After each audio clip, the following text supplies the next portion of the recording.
So in today's story about Joseph in this series, we're going to discover that sometimes when people intend evil for us, God will turn it around and use it for good.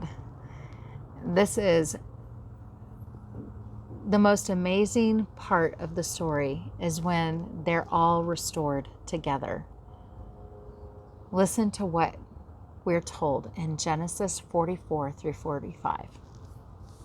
So after dinner, Joseph said to his servant, I want you to go to fill their bags and put wheat and food in them.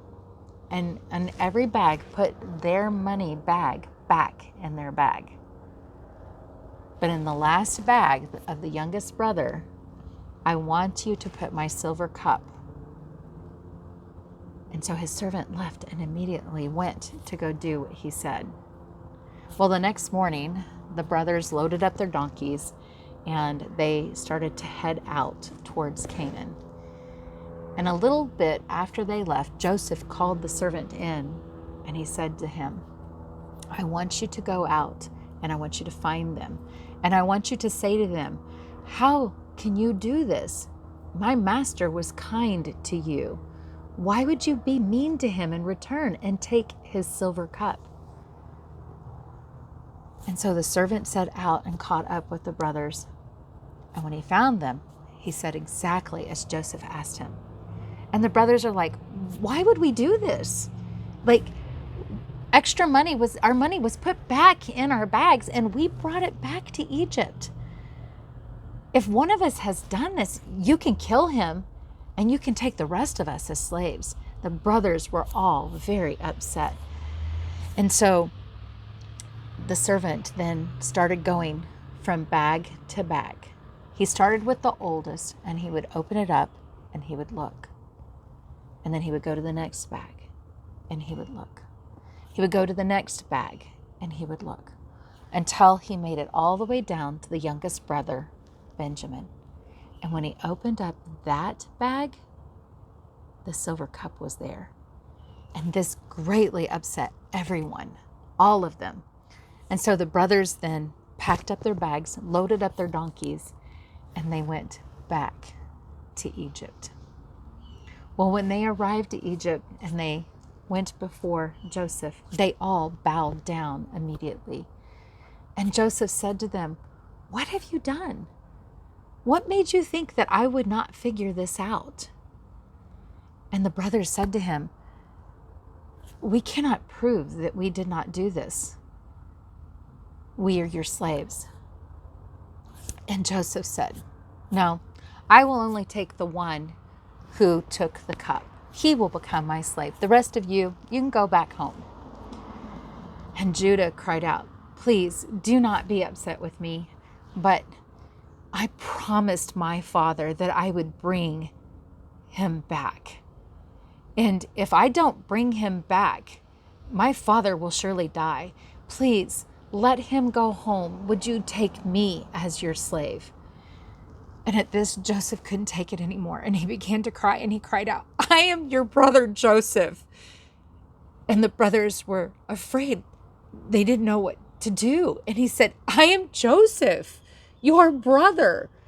You sold me into slavery. And I ended up here in Egypt. And God has made me the ruler. Do not be afraid. For what you did in selling me is how God is using it so that I can save many lives. The brothers were so afraid they couldn't even speak. And Joseph went over to Benjamin and he hugged him and he started to cry. And Benjamin started to cry and Benjamin hugged him back. And then he went from brother to brother, kissing them. And they all gathered around and they began to talk. Well, the servants had gone and told the king's people. And when the king heard that Joseph's brothers were there, he called for Joseph to bring his brothers back so that he could meet them.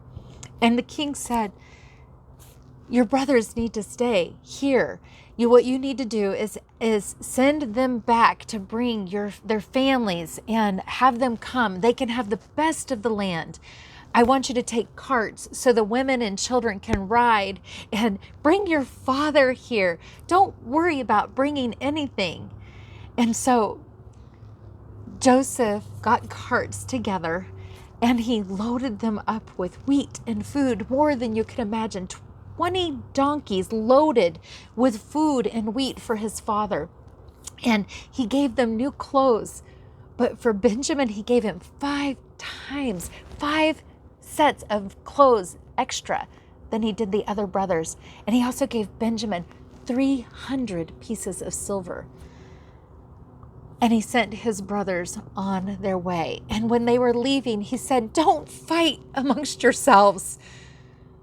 And they went back, and then when they arrived, they told their dad, "Joseph is alive, and he is the ruler of Egypt."